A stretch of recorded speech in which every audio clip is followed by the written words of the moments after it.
And we're back in Laos for day 3, of Where in the World is Matt Lauer. If you like silk, you're going to love it here. Silk textiles are an important part of life here. They can also be a financial saving grace for a lot of families. I want to introduce you to Joanna Smith. She's from England. She came here about 8 years ago, volunteering as an English teacher, and fell in love not only with this country, but with the textiles here. And she partnered with a local weaver to create a company called Akpatak, which means East meets West. Nice to see you, Joanna. Pleasure. Welcome. Sabadi, I should say. Yeah, Sabadi. Why did you come here? I mean, why Laos? Well, essentially, I was looking for an adventure. I just left college. I'm a photographer by trade, so I was just looking for some kind of adventure.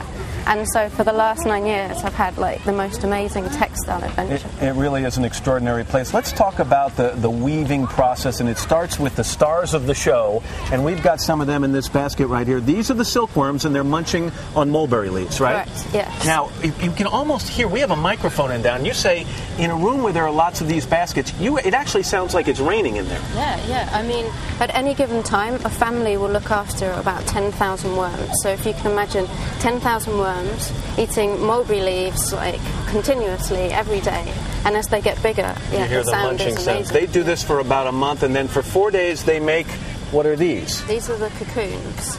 So in one of these cocoons, over a period of 4 days, it will unreel about 500 meters of silk filament. All right, so once you get one of these, what do you do with it next? Well, the next step is we have to boil them.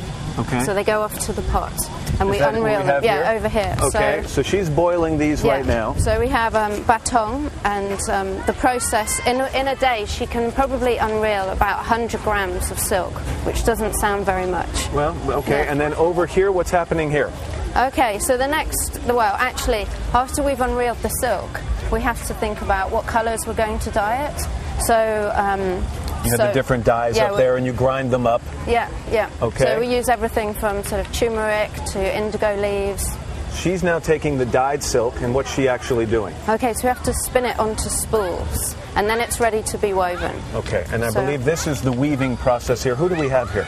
Okay, so this is one of Akpatok's master weavers, Devon.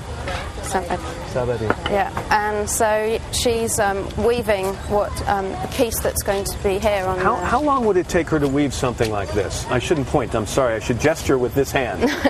Actually, this one doesn't take as long as you think. It takes about 10 days, but that's just the weaving process. Okay. Now, some pieces take up to 6 months to produce. I want to mention that you feel it's very important to take some of the money from your business, turn around if you can for the camera, and filter it back into the community. Why is that business model so important to you? Well, I mean, I'm a foreigner working in Laos, and I really feel that I'm privileged in a privileged place where I'm able to come to a country like Laos and give something back. So I'm very aware of like the impact that we have working in Laos. Which is a nice attitude to have. Let's start to take a look at some of the finished products right now. And we've got some people standing over to the side, and some of these things, Joanna, are just beautiful. Describe what we're seeing as we walk over closer. Okay, well, apart from the beautiful textiles, this is Vel, who I learnt how to weave with this girl. So 9 years ago, my weaving teacher. So what we're looking at here is a very traditional skirt from the Plain of Jars area.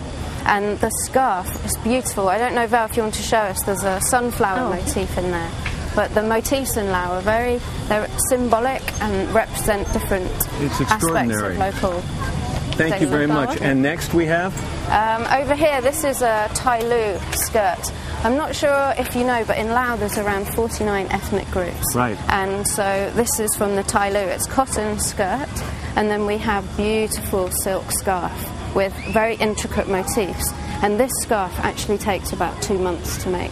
Thank you very much. And Ray, if you can swing around, we have some more beautiful designs over here. Joanna, tell me what we're seeing next. Okay, well, on the skirt, the detail there is the ikat, which in Laos we have 3 types of weaving technique, and the ikat is one of them.